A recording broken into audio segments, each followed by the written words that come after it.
Good morning and welcome to the Dave Longley Breakfast Show.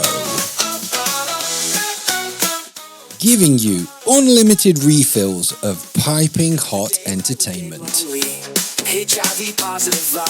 Coming at you live and alive from the heart of Derbyshire. Good morning and thank you for joining us on the Dave Longley Breakfast Show. And on today's show, we are going to be discussing a topic suggested by one of our listeners. One of Derby's most famous residents, Mick Philpott, messaged the show asking for suggestions on how to calm an angry spouse. And because we live in a heteronormative society, I thought I would ask you, the good people of Derby, about what you think is a good way to calm an angry spouse. Because the only viewpoint I can give is a homosexual viewpoint, and that's not necessarily the norm for Derby. So what do you suggest? Should you buy flowers? Should you buy chocolates? Give them space to calm down, or the good old-fashioned Jack Nicholson way of expensive jewellery? I want to hear from you. So get in touch with your suggestions by leaving a comment on the Facebook page or call in, and maybe I will get a chance to talk to you live on BBC Radio Derby. But before any of that, we need to make sure that you can get to where you need to be with minimal disruption. So let's go over and get you some travel news. BBC Radio Derby travel news. That's right, it's travel time.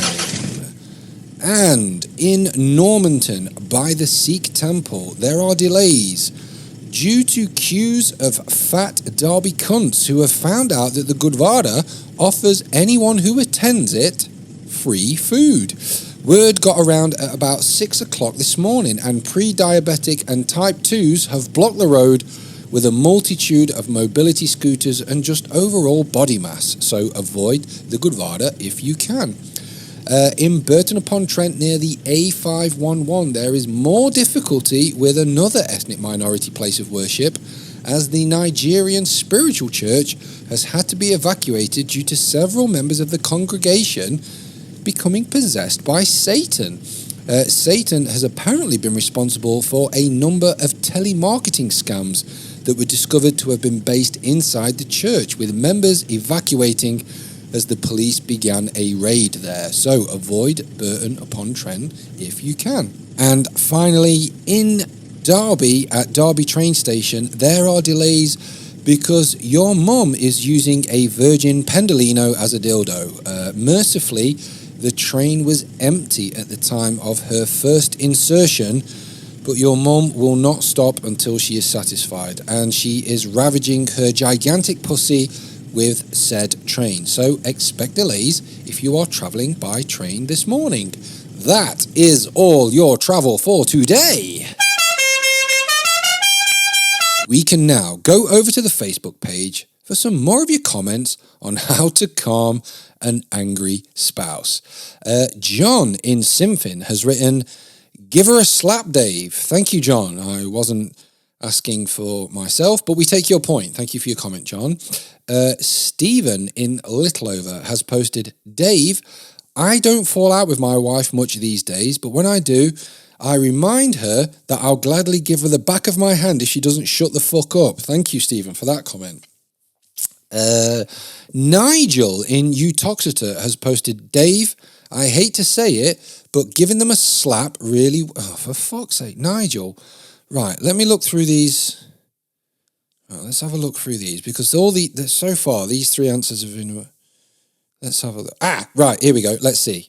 Right, Wendy in Ilkeston has commented, "When my fella is angry, I give him a long, sloppy blowjob and then swallow a big load of his delicious cum.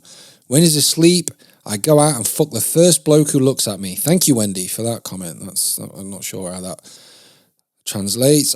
Geraldine in Stenson Fields has posted, "I stir finely blended cuts of broken glass into his food and listen to him have painful blood-soaked shits every morning. It doesn't calm him down, but it certainly makes me feel better." Thank you, Geraldine, for that comment. And our final comment for now reads, my missus was absolutely fuming with me when the police showed up to seize all of my electronic devices from the family home and then arrest me on charges for creating and viewing indecent images of children. The only way I could cheer her up was by a quick divorce and only seeing the children under close supervision due to my being on the sex offenders register. I also bought her a box of chocolates. That comment there from Tom Binns. Hello, this is Brian. You're watching one of them free previews that people put out to try and get you to sign up to the Patreon. You should sign up to Dave's Patreon. It's dead cheap, and you get to listen to all episodes and old episodes and all kinds of stuff. I've got to go. I've just shat myself.